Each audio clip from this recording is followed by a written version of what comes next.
અધ્યાય 10 શ્લોક 16-20 વક્તુમહર્ષશેષેણ દેવ્યાહ્યાત્મવિભૂતય યાભિર્વિભૂતિર્ભિલોકાન ઇમાન સ્ત્વં વ્યાપ્ય તિષ્ઠસि કથમ વિદ્યામહં યોગીન ત્વાં સદા પરિચિંતયન કેષુ કેષુ ચ ભાવેષુ ચિંત્યોસि ભગવન્મયા વિસ્તરેણાત્મનો યોગમ વિભૂતિં ચ જનાર્દન ભૂય કથય તૃપ્તિર્હિ શૃણ્વતો નાસ્તિ મે મૃતં.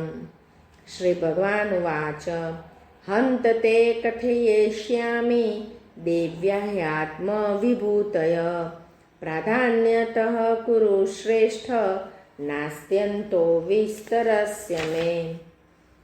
અહમાત્મા ગુડાકેશ સર્વભૂતાશ્રય સ્થિત અહમાદેશ મધ્યમ ચ ભૂતાનામંત એવ ચ. હવે એક એક શ્લોકનું જોઈએ.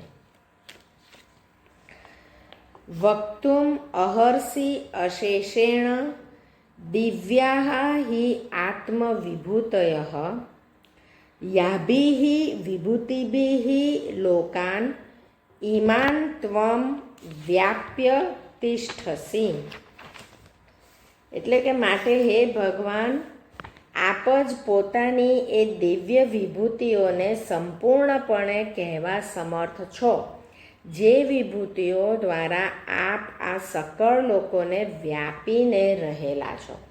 એટલે હજી આ અર્જુન હવે એને થોડોક વિશ્વાસ બેસે છે કે ના, આ કૃષ્ણ એ કે મારા જેવો માણસ નથી, આ વિભૂતિ છે અને મારાથી કંઈક જુદા છે. એટલે પછી એ કહે છે કે તો જ્યારે કૃષ્ણ કહે છે કે હું આની અંદર આ છું, આની અંદર હું આ છું, આની અંદર હું આ છું, એ બધું જ્યારે કહે છે એટલે અર્જુન કહે છે કે તો આ બધી વિભૂતિઓને સંપૂર્ણ કહેવા માટે સમર્થ તમે જ છો, કારણ કે તમે જ બધામાં વ્યાપી રહેલા છો. એટલે પછી કહે છે કે કથમ વિદ્યામ અહમ યોગીન ત્વામ સદા પરિચિંતયન કેષુ કેષુ ચ ભાવેષુ ચિંત્યઃ અસી ભગવન્મયા. એટલે કહે છે કે હે યોગેશ્વર, હું કયા પ્રકારે નિરંતર ચિંતન કરતો આપને જાણી શકું, અને હે ભગવાન, આપ કયા કયા ભાવોમાં મારા વડે ચિંતન કરવા યોગ્ય છો. જો આ ધી ક્વેશ્ચન છે. હવે અત્યાર સુધી અર્જુનને બધો સંશય હતો કે આવું કેમ કરવાનું, આવું કેમ કરવાનું, આવા લોકો કેવું કરે, ને એ બધું એમણે પૂછી રાખ્યું.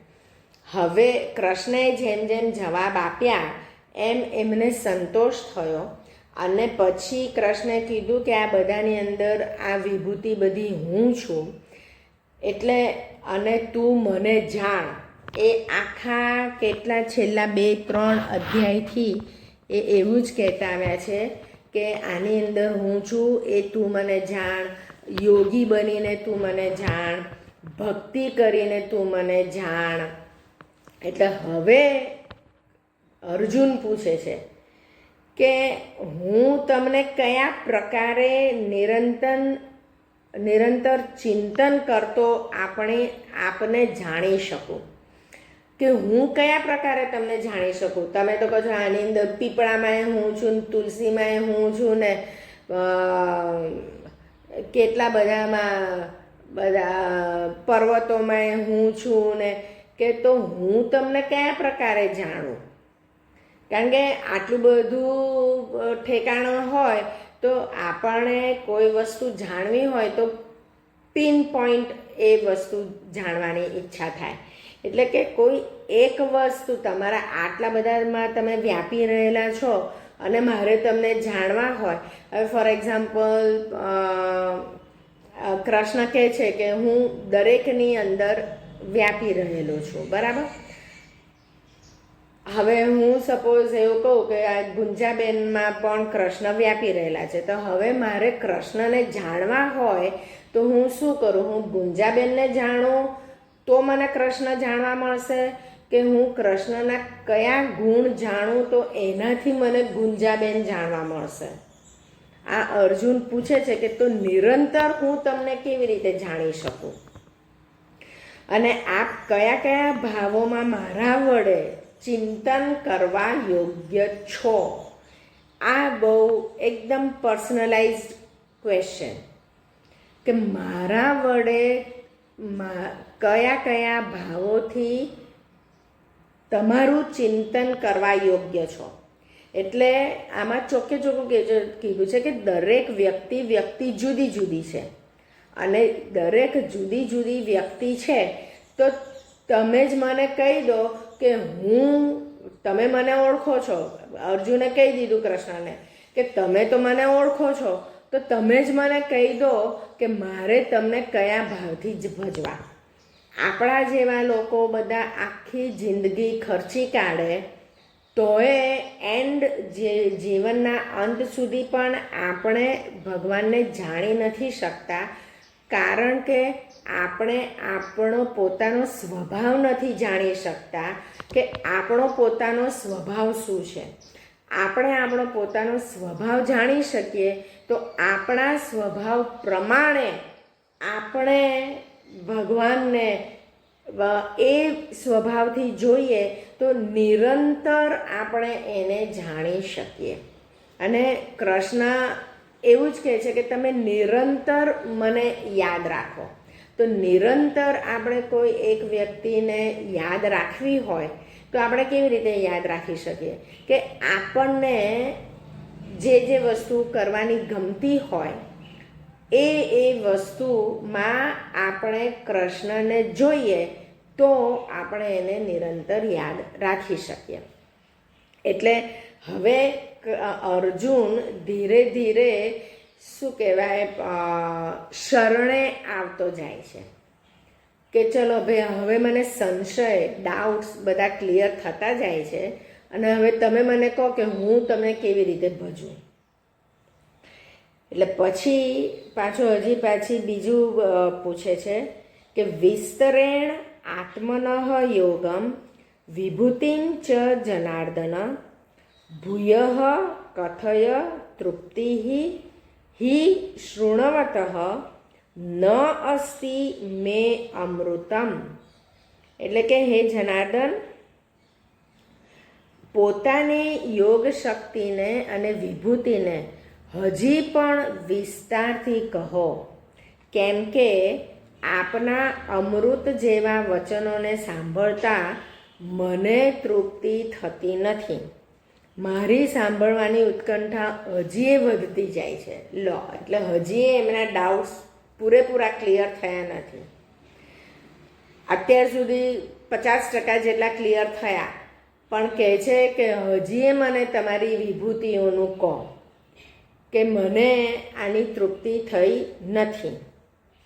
એટલે હવે ભગવાન કહે છે કે ભગવાન ઉવાચ કે હંત તે કથયિષ્યામિ દિવ્યાઃ હિ વિભૂતયઃ પ્રાધાન્યતઃ કુરુ શ્રેષ્ઠ ન અસ્તિ અંતઃ વિસ્તરસ્ય મે. એટલે કહે છે કે આ રીતે અર્જુને પૂછવાથી ભગવાન બોલ્યા કે હે કુરુશ્રેષ્ઠ, હવે હું જે મારી દિવ્ય વિભૂતિઓ છે એમને તારા માટે મુખ્ય રૂપે કહીશ, કેમ કે મારા વિસ્તારનો અંત નથી. કે હું અત્યારે આ જન્મમાં અહીંયા આગળ હું આવ્યો છું તારો આ સારથી બનીને, એ મારા વિસ્તારનો અંત નથી. આની પહેલાં બી મેં કેટલો વિસ્તાર કરેલો છે, અને આના પછી પણ હું વિસ્તાર કરવાનો છું. એટલે મારો તો વિસ્તાર ચાલે રાખવાનો છે, મારા વિસ્તારનો અંત નથી. પણ તું જે તારા જેટલા જે અત્યાર સુધીના તારા જેટલા જે જન્મ થયા છે એ મને ખબર છે કે તારા કેટલા જન્મ થયા છે, અને એટલે એ જન્મો દરમિયાન મારી જે વિભૂતિઓ થઈ એવી એ મુખ્ય રૂપેની વિભૂતિઓ હું તને કહું છું, એ તું સાંભળજે. કે છે અહમ આત્મા ગુડાકેશ સર્વભૂતાશય સ્થિત અહમ આદિ ચ મધ્યમ ચ ભૂતાનામ અંત એવ ચ. એટલે કે અહીંયા આગળ જો ગુડાકેશ કીધું, અર્જુનના બધા જુદા જુદા નામે સંબોધન કરે છે કૃષ્ણ. એના જે રીતે એના પ્રશ્નો આવે છે તો એ પ્રશ્નોનું નિરાકરણ કરવા માટે એ રીતે જુદા જુદા સંબોધન કરે છે. અહીંયા કહે છે ગુડાકેશ. ગુડાકેશ એટલે કોણ? નિદ્રાને જીતનારા. કે હવે અર્જુન આ નિંદ્રામાંથી બહાર આવ્યો છે, કે હવે તું આટલું સમજ્યો છે કે મોહ શું અને અસલિયત શું. એટલે હવે કહે છે કે હે નિંદ્રાને જીતનારા અર્જુન, હું સઘળા ભૂતોના હૃદયમાં રહેલો સૌનો આત્મા છું, તથા સર્વભૂતોનો આદિ મધ્ય અને અંત પણ હું જ છું. બરાબર. હવે અહીંયા આગળ કહે છે કે સર્વભૂતોનો અંત પણ હું જ છું. એટલે આપણા જેવા જેટલા બધા મનુષ્ય જાતિ, પ્રાણી જાતિ, જેમાં પણ જીવ છે, જીવ અને જળ અને ચેતન દરેકની અંદર કૃષ્ણ છે. અને એ કહે છે કે સર્વભૂતોનો આદિ, એટલે કે આ મારા બી આજે કેટલામો જન્મ હશે મને નથી ખબર, પણ મારા બધા આગલા જન્મમાં પણ એમનો અંશ રહેલો છે. અત્યારના હાલનો જન્મ મધ્ય એમાં પણ એમનો અંશ રહેલો છે, અને અંત પણ હું જ છું. એટલે મારો આ જન્મનો અંત અને જન્મો જન્મનો અંત, એટલે મારો જન્મો જન્મનો અંત ક્યારે કહેવાય? કે જ્યારે હું કૃષ્ણમાં વિલીન થઈ જાઉં, મારે ફરીથી અહીંયા પૃથ્વી પર જન્મ લેવાનો ના આવે, અને જ્યારે હું કૃષ્ણમાં વિલીન થઈ જાઉં તો એ મારો અંત કહેવાય. એટલે કે આ બધું પણ હું જ છું દરેક ભૂતોમાં. હવે એના પછી આગળ હવે કૃષ્ણ સમજાતા જશે કે હું ક્યાં ક્યાં છું, અને એટલે એ આગળના શ્લોકો આપણે પછીથી લઈશું 21થી.